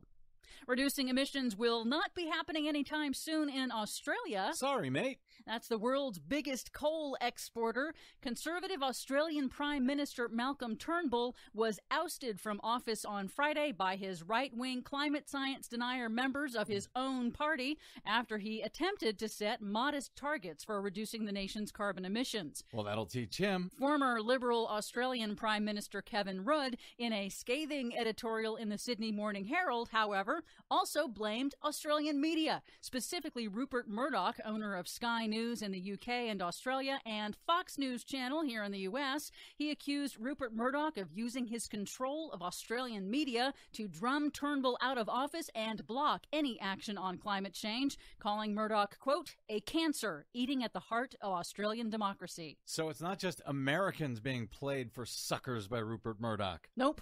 Australia is also fighting an outbreak of winter wildfires, and the province of New South Wales, which supplies a quarter of Australia's agricultural output, is officially in 100% drought amid the deepest drought in more than 50 years. So all of these things, worsening storms, worsening wildfires, worsening droughts, were all things that John McCain, the 2008 Republican presidential candidate, warned us about 10 years ago before forgetting all about it. Exactly. That brings us to Republican Senator John McCain of Arizona, who passed away over the weekend. Whatever you think of his complicated legacy, we just want to note for the record that Senator McCain was the last Republican leader to push for U.S. action on climate change. In 2003 and 2005, McCain sponsored groundbreaking national cap-and-trade legislation. In 2008, as the Republican presidential nominee, McCain laid out a detailed cap-and-trade policy to curb carbon emissions and fight climate change. The facts of global warming demand our urgent attention, especially in Washington.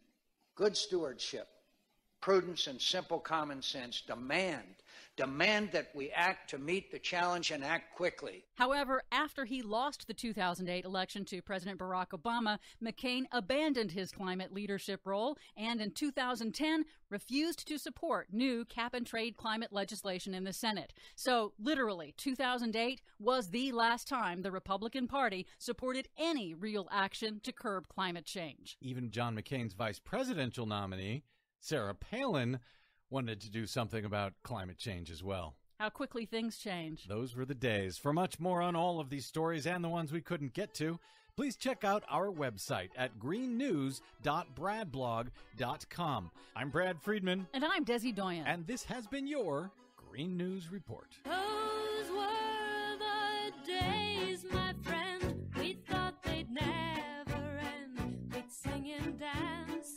forever and a day. Remembering that united we bargain, divided we beg. Rick Smith. He's going the distance. He's going for speed.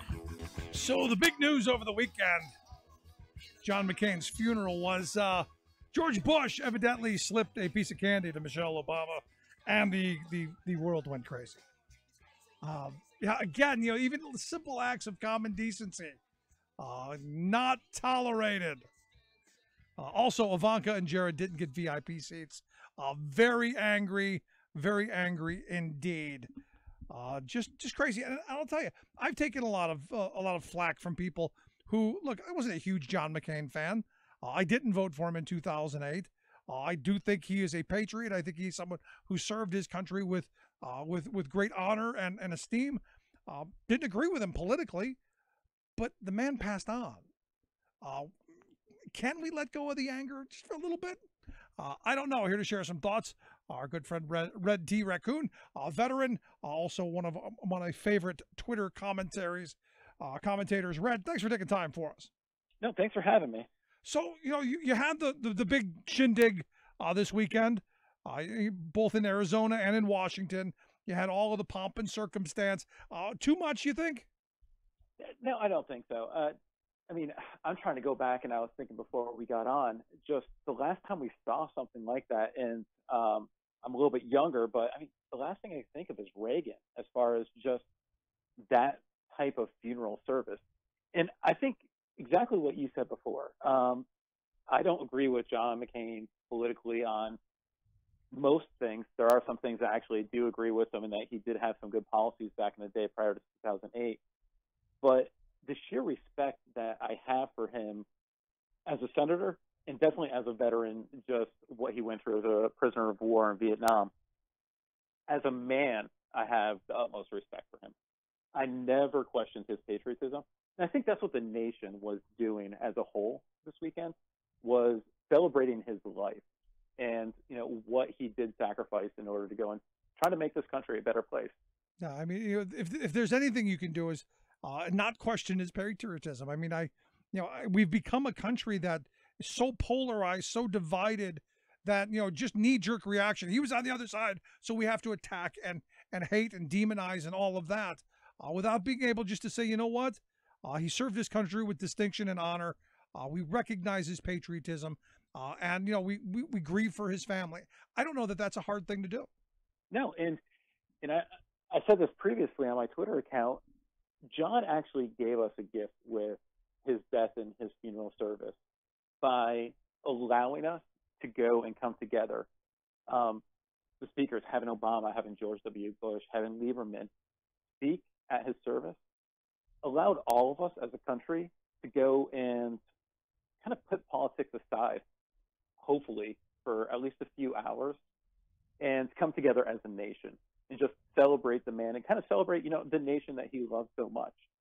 And again, John's a very smart person, and I think that there was some plans behind that in order to kind of leave a little bit of that last piece of legacy that he has. Right. And, I hope that we all can kind of take a little piece out of that. But again, we go right back into it this week when we have the Supreme Court nomination hearing. But again, it was that little weekend of civility when we had that opportunity to go and kind of share that with John in his service. Yeah, I mean, and look, I'm not a huge fan of Meghan McCain either, but I felt for her. I mean, my eyes welled up listening to her speak about her father. She had an experience that most of us, the vast majority of us, never could have, never had with our parents, and I felt for her. I don't like her. I'll be honest, but I felt for her.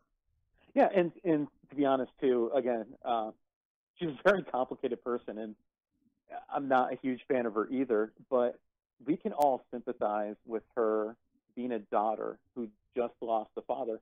And I mean, all of us are touched by cancer.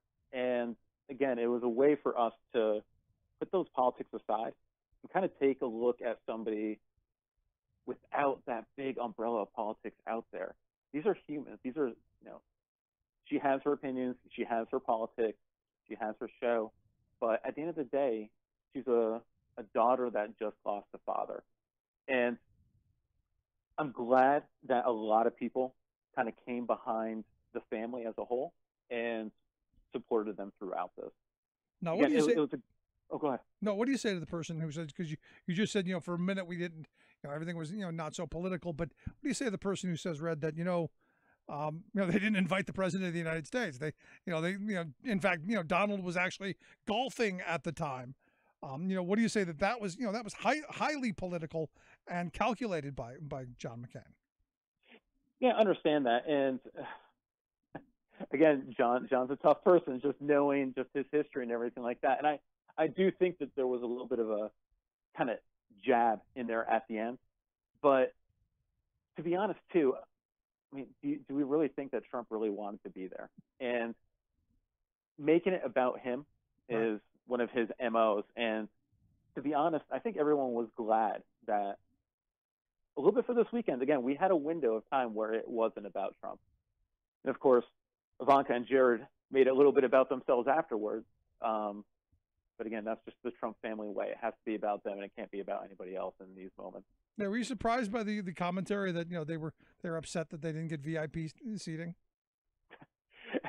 Knowing the Trumps and the events they go to, I'm not surprised in the slightest bit. Again, it's about them. It's about their public image. But I'm sorry, this isn't a banquet. This isn't a concert. This isn't a place where that's even a question. Again, it should be about the family. It should not be about them. It just kind of proves what type of people they are and how out of touch they are with the people around them. Again, the very highly emotional funerals. My father used to always tell me, people show their true colors at weddings and funerals. Ivanka and Jared showed their true colors by making that statement. Yeah, I see. And as I said, I wouldn't have wanted Trump there solely because I don't want him looking down saying, well, just to make sure. Yeah. I mean, but so the question then comes, where does this go from here? And we had this weekend, you had this moment. Does this last? I mean, is there an opportunity to, because look, I think we can agree we've probably only a handful of times throughout the history of this country been as polarized as we are right now. Is this a moment that could pull us back together, or will this will just be a fleeting moment? I've been thinking about that, and it's tough to gauge. I want to be optimistic, but I tend to be a little bit pessimistic when it comes to this. I think it might bring us together in a way based off of the reaction that Trump had throughout the whole entire last days and death of McCain. I actually was on vacation up visiting family in Connecticut this weekend while this was going on. And I hate to admit this, but I have two Trump supporters in my family, my brother and my father. They're both veterans. And the events that took place and how Trump reacted shifted their perspective of him in a way that I haven't seen before. And I've noticed this with other veterans too. This probably was the straw that broke the camel's back in regards to some people kind of looking at his behavior and how he goes and treats veterans. I mean, there's thousands of cases of this. And again, he's been having this feud with McCain and saying horrible things about him in the past in regards to being a prisoner of war. But again, I think if anything, this is going to shift a few people away from Trump. And again, more people shifting away from him, and it causes a little bit less division. There are some people that I've been noticing, especially in events like this where there's a death or it's a very heated, emotional moment. People go and take advantage of that and try to cause more division. And I think we saw that too with the passing of McCain, where there was a huge amount of support from the left and the right too. Again, we have to remember that this person ran for president in 2008. So there was millions of people that did think that he was good enough to go and be president.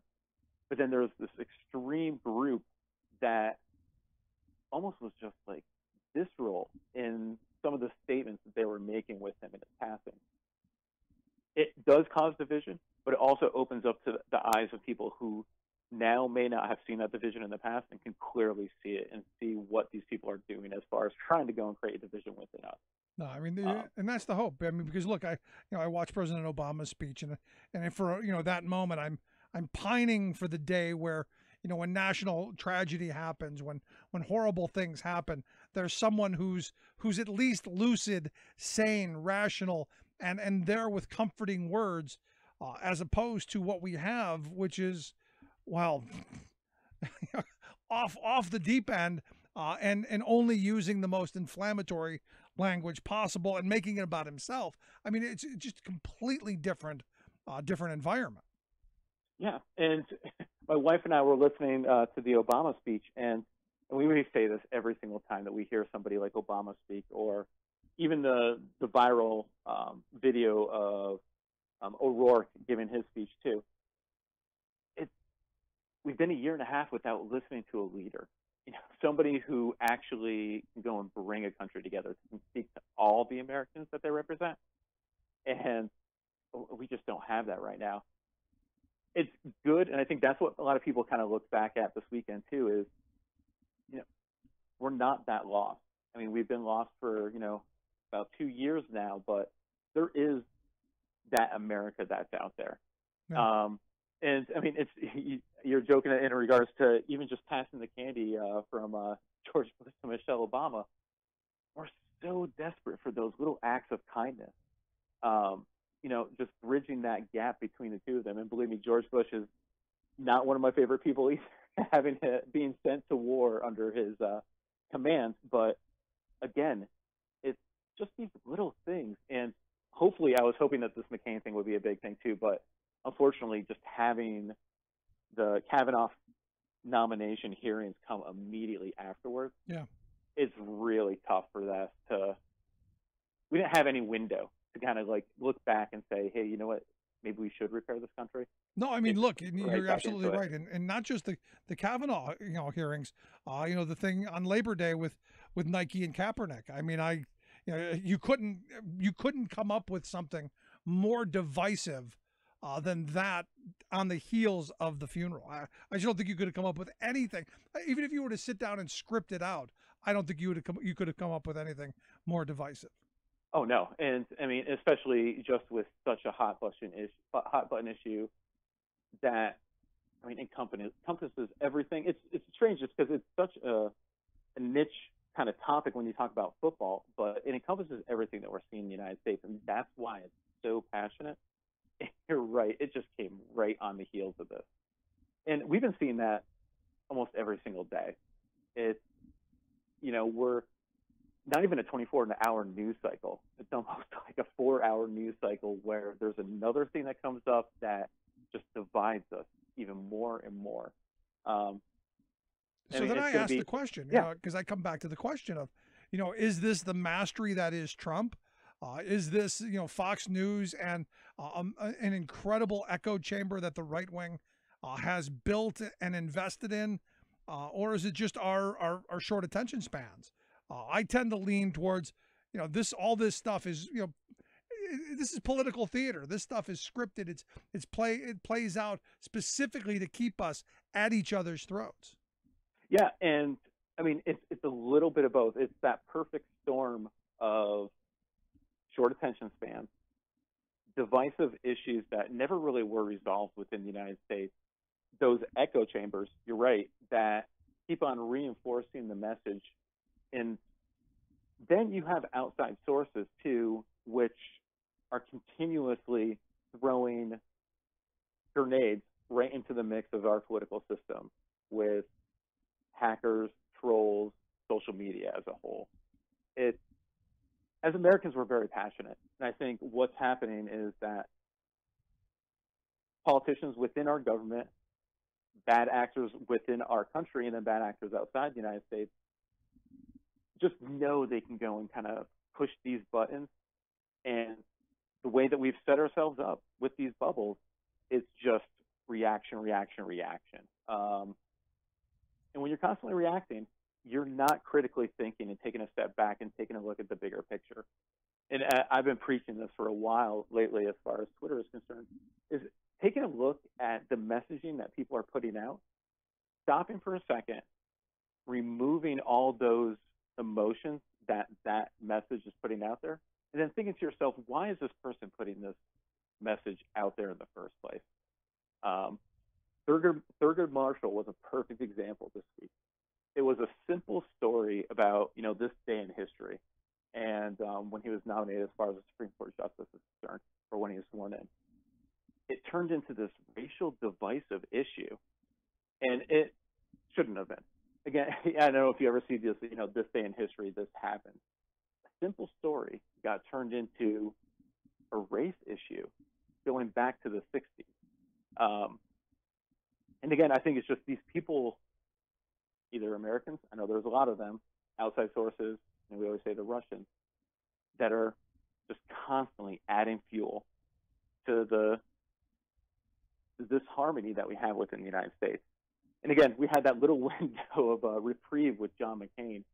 Unfortunately, I hope, this is the thing that bothers me so much, is I hope that something positive happens where we can go and do this. It's always a negative story that kind of brings us together, a tragedy. Right. I pray one day, hopefully it's that feel-good story. Yeah, hopefully it's Brett Kavanaugh going down in flames. Yes, I hope so, because, wow, today was one to watch. I was watching it happen as it unfolded. And actually, it's very interesting, too, because I noticed a little bit of a shift halfway through the nomination hearing. Early on, there was a lot of animosity. I think the Democrats were going towards Grassley very aggressively. That lunch break, I think it shifted a little bit. So, for example, like Cory Booker was very apologetic to Grassley. He was very calm when he was going and talking to Kavanaugh. Harris was doing the same. Again, we need to kind of find this common ground. And it starts, again, with the politicians, too. But, again, I think there's some people that are kind of stuck in their ways, and hopefully we can go and regain the House. In 2 years, we can go and kind of take out some of these senators also that probably need to be sent home packing because, again, they're so set in their ways. No, I'm right there with you. And look, I was happy to see the Democrats grow a little bit of a spine today. It'll be interesting to see what comes up tomorrow. But at the end of it, my view is without Murkowski, without Collins, we've just repealed the 20th century. Yeah, and it's tough to kind of see that writing on the wall. I think I'm trying to always kind of look for a positive out of this. The Democrats are looking very good in these hearings compared to, you can tell that there's stonewalling going on the Republican side.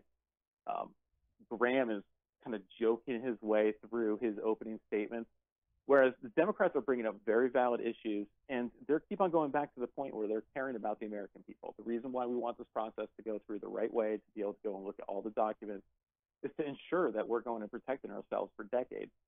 Again, we might not win this battle, but at the end of the day, when we talk about elections in November, this is painting ourselves in a very good way. Hey, we're intelligent. We're trying to talk through the issues. We're trying to ask the right questions versus kind of just denial and kind of pushing through Kavanaugh without even thinking twice about it. No, someone told me the other day, the battles that you lose, help you to down the road for when you have to, you fight the next battle. You learn your lessons, you learn what you did right, what you did wrong, and you move those forward because this is a long war. I hate to view it in that frame, but that's how I see things right now. Yeah, and again, this atmosphere that we've kind of built is that, again, it's very, competitive, tribal, warlike, the sports teams, I love the Yankees, I hate the Red Sox. It's built into our politics, and what keeps on getting overlooked at the end of the day is that ultimately you hope that everyone has the same goal of trying to make this country a better place for everybody that lives in it. And it is getting so aggressive is because we're clearly seeing that there's being legislation and there's being bills being passed that is not making America a better place for everyone. It's specifically kind of alienating different groups, and that's when the fighter comes out. What was the phrase from Bon Jovi? You live for the fight when that's all that you got, and that's all we have right now. So yeah, I agree. It's tough to kind of imagine it that way, but it really is. But Red, I appreciate the thoughts. Any last words on McCain? Anything? No, and it was good. And this is just a personal story. Again, we were on vacation and we were staying next to a veteran cemetery. I have a son that's 8 years old. My father served, my brother served, I served. It was actually a good opportunity for me to go, and we actually kind of stopped by the cemetery right before his service, kind of looked at the tombstones, kind of talked about the different wars. If you have kids, or talk about the service that he had. He did some amazing things. I mean, talking about saving fireflies when they had the fire on the aircraft carrier. I can't remember the aircraft carrier itself, and then being a prisoner of war, being stuck in a POW camp for 5 years. I mean, that's what an American hero does. And I think we need to go and celebrate that. Again, politics aside. Again, I never questioned his patriotism whatsoever. And I think John had a lot of good ideas. I may not have agreed on the way that he wanted to get there, or maybe some of the end goals. But again, his thoughts were always on the United States. I'm with you. Red, I appreciate the thoughts, the time. Good stuff. No, yeah, I love always talking. Anytime you guys want to talk again, I'm always here for you. Good stuff. Thanks so much. You can follow Red T Raccoon on our Twitter account, at Red T Raccoon. Make sure that you follow one of the better commentators, in my view, on the Twitter sphere. Quick break. Right back. Stick around. Listen to the Rick Smith Show.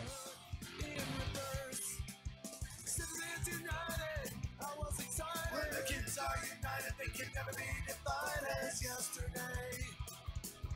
There's a brand new sham today. Uncovering the con in conservatism. Rick Smith. I'm David Philman, Executive Director of AFSCME Council 13. AFSCME members enforce regulations, keep prisoners behind bars, take care of patients, protect the environment, and more. Chances are you may never see that AFSCME member working in a sewage plant, diving underwater to repair a bridge, inspecting an elevator, or answering a 911 call. But aren't you glad they do? For more information, visit AFSCME13.org. Remembering that united we bargain, divided we beg. Rick Smith. To this battle, take my Union gun. Gonna end this world of slavery for this war. It's one you're bound to lose. Are you fascist or bound? Welcome back to the Rick Smith Show. Check out the website, thericksmithshow.com. If you missed any of today's program, thericksmithshow.com is where you go to get the podcast. You can download Stitcher, iTunes, Podbean. We've got them all. Tune in, all of that. And also, you can grab the app and take the program on the go, wherever you go, 24/7, always there, always accessible. And look, I love Red. I think he's spot on. I think that we've become a very coarse society, but like we were talking about, the sad thing is right on the heels of what could have brought us together was one of the most divisive things that could have happened. The Nike and the Kaepernick thing that just inflamed the right wing to burn their shoes and their underwear, and of course the Kavanaugh hearing, which is ugly, going to be ugly. And I'm hoping that people are contacting Murkowski's office and contacting Colin's office. And if you know people who live in, as Marge Baker said, if you know people who live in Alaska and Maine, get on the phone to them and say, hey, call your senator. These are very, these are some of the least populous states in the country. Your voice absolutely does matter. And if you can flip those two, we can hold this nomination off for just a little bit, and make sure that they vet properly, they do their job. That's all I ask. Thanks so much for tuning in. We'll see you back here tomorrow.